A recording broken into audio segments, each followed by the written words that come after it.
এর আগের ভিডিওতে তোমরা দেখলে যে আমরা কামাখ্যা মন্দিরে চলে এসেছি।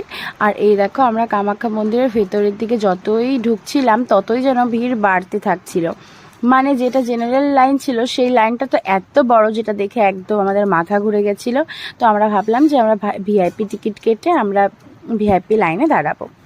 তো দেখো মন্দিরের গেটটা কি সুন্দর করে সাজানো হয়েছে, আর এই পুরোটাই কিন্তু রিয়েল ফুল দিয়ে, মানে সত্যিকারের ফুল দিয়েই কিন্তু পুরোটা গেট সাজানো হয়েছে। ভিতরের দিকেও কিন্তু খুবই ভিড় ছিল, আর এইদিকে সব পুরোহিতরা আমাদেরকে ডাকছিল পুজো দেওয়ার জন্য, কিন্তু এরা সবাই বাইরের মন্দিরগুলো থেকে পুজো দেওয়ায়, তাই জন্য আমরা ভেতরের দিকে যাচ্ছিলাম আর ভিআইপি লাইনে টিকিট কাটার জন্য।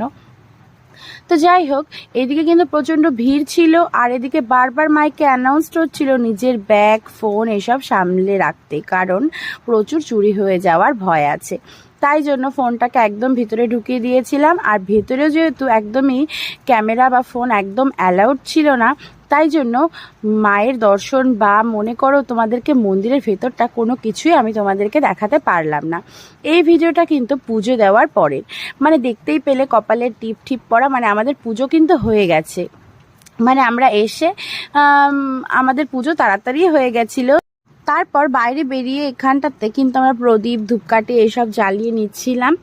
আর ভেতরে যেহেতু প্রচণ্ড ভিড়, আর ওখানে ধূপকাঠি মোমবাতি কিছুই জ্বালাতে দেয় না, তো বাইরে এই জায়গাটাতেই কিন্তু ধূপকাঠি মোমবাতি জ্বালাতে হয়। তো এখান থেকে বেরিয়ে আমরা কিন্তু সবাই একটু প্রসাদ মুখে দিয়ে দিয়েছিলাম। আর তারপর কামাখ্যা মন্দিরের বাইরেই কিন্তু একটা ভোগ ঘর ছিল, মানে যেখানে কামাখ্যা মায়ের ভোগের প্রসাদ পাওয়া যায়। হ্যাঁ, আমরা সেখানটায় চলে এসেছিলাম, আর আমরা অপেক্ষা করছিলাম যে আমাদের কখন টিকিট পাবো। আর এই টিকিটটা কিন্তু ফ্রিতেই পাওয়া যায়, আর ভোগটাও কিন্তু ফ্রিতেই খাওয়া যায়। এই টিকিটটা পেলে তারপর আমরা ভোগের প্রসাদ পাবো। এই যে ফাইনালি টিকিটটা আমরা পেয়েও গেছি। তারপর কিন্তু আমরা লাইন দিয়ে সেই প্রসাদ নেওয়ার জন্য এগিয়ে যাচ্ছিলাম। দেখো কতটা ভিড় ছিল, অনেকটাই কিন্তু ভিড় ছিল। এই তো এখান থেকে থালাটা নিয়ে নিলাম, এবার আমরা প্রসাদ নিয়ে নেব।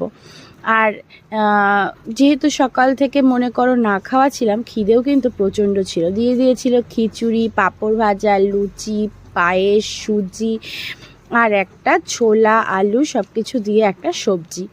আর প্রসাদটা খেতেও কিন্তু খুবই টেস্টি হয়েছিল। আর তারপর আমরা বেরিয়ে টুকটাক জিনিস কেনাকাটা করে আইসক্রিম খেয়ে কিন্তু বেরিয়ে পড়লাম উমানন্দের উদ্দেশ্যে। উমানন্দে কোথায় কোথায় ঘুরলাম সেটা দেখতে হলে কিন্তু পরের ভিডিওটা দেখতে হবে। ভিডিওটা কেমন লাগলো জানিও, ভালো লাগলে